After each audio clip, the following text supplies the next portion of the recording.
you ever wondered where your mind wanders when you close your eyes at night?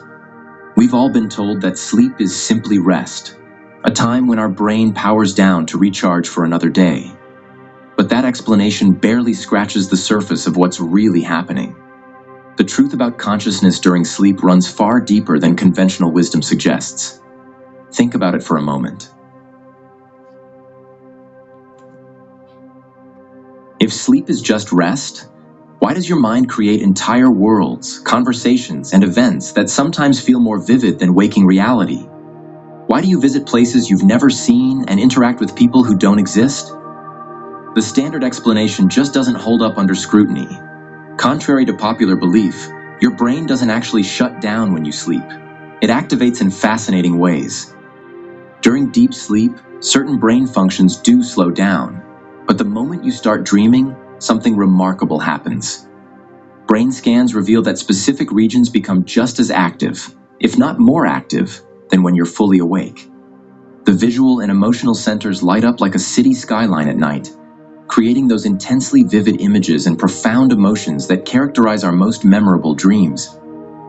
Meanwhile, your prefrontal cortex, the part responsible for logic and decision-making, becomes less active. This explains why dream narratives often feel strange and unpredictable. You might find yourself having a conversation with your childhood pet one moment, then suddenly you're giving a presentation to an audience of trees. The normal constraints of logic simply don't apply.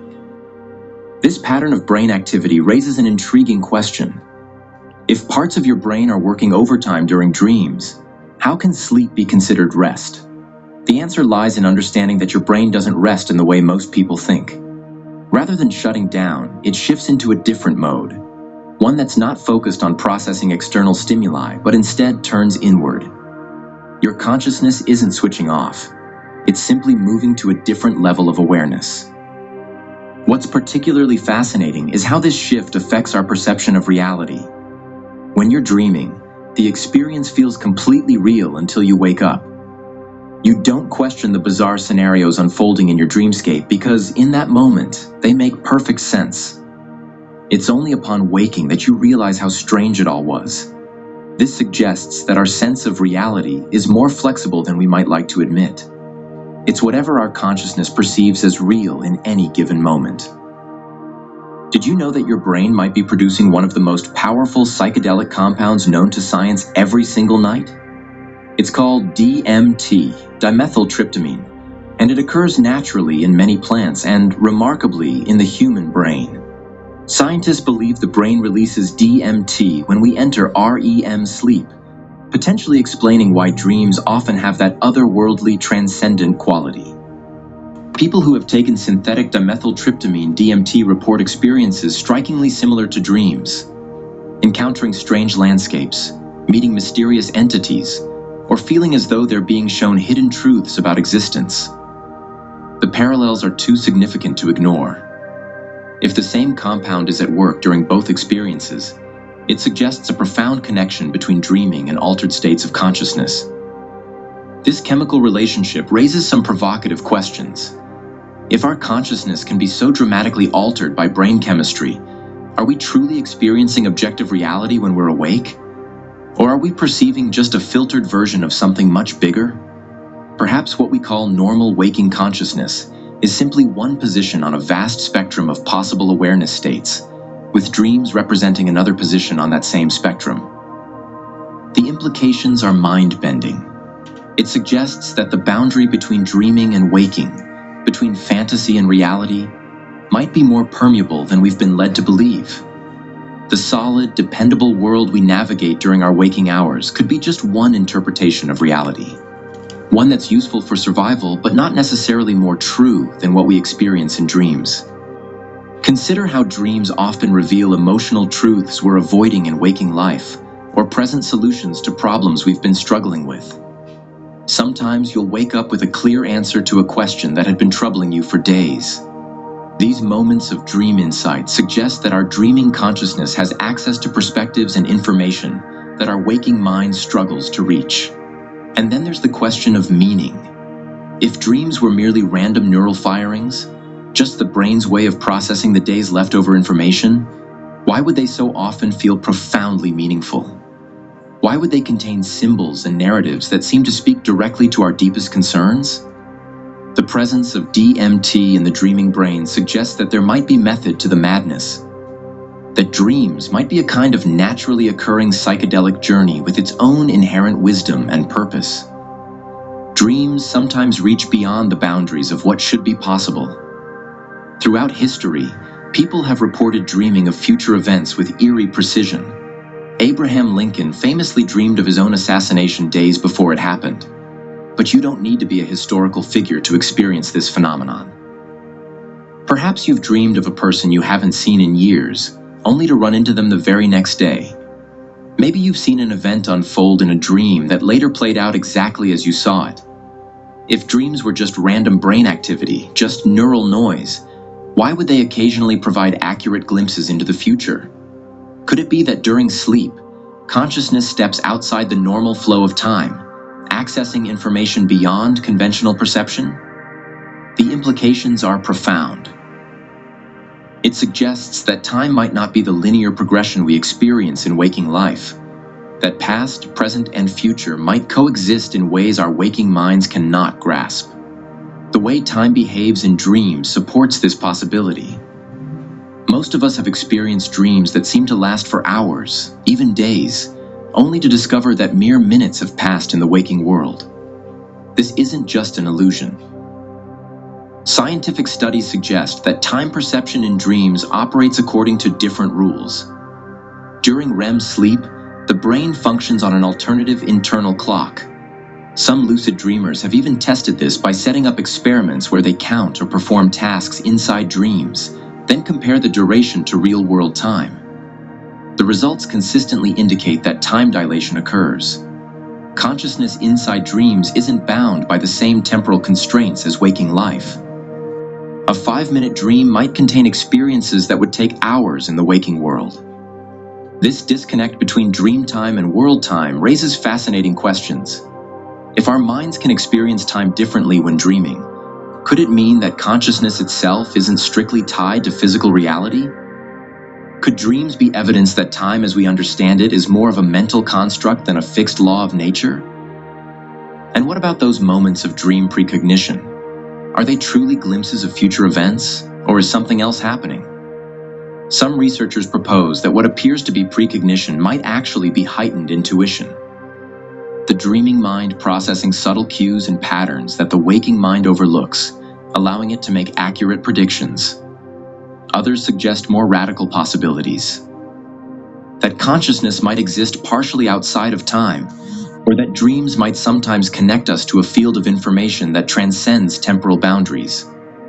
Whatever the explanation, these aspects of dreaming suggest that our consciousness during sleep operates with freedoms and capabilities that aren't available to us when awake, as though sleep removes certain filters that normally limit our perception.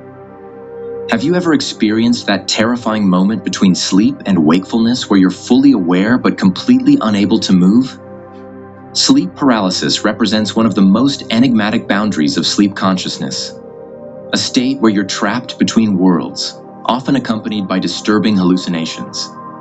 What makes sleep paralysis particularly intriguing is the consistency of these hallucinations across cultures and throughout history. People from entirely different backgrounds report seeing the same things: shadow figures looming in the corner of the room, an overwhelming pressure on the chest, or a malevolent presence watching from nearby. Before modern science, these experiences gave rise to legends about night hags, demons, and supernatural visitations. Why would unrelated people from different cultures have such similar hallucinations? One possibility is that sleep paralysis isn't simply a brain malfunction, but rather a moment where consciousness slips into another state, one where we briefly become aware of something we aren't normally supposed to perceive. It's as though we're catching a glimpse behind the curtain of ordinary reality. Another fascinating boundary state is lucid dreaming, the ability to become conscious within a dream and take control of the dreamscape. Unlike ordinary dreams where you're simply along for the ride, lucid dreaming allows you to make decisions, alter the dream environment, and maintain awareness that you're dreaming. It's essentially a state where waking consciousness enters the dream world. Brain scans of lucid dreamers show increased activity in the prefrontal cortex, the part responsible for self-awareness and executive function. This means that even when your body is deep in sleep, a part of your mind can remain fully conscious.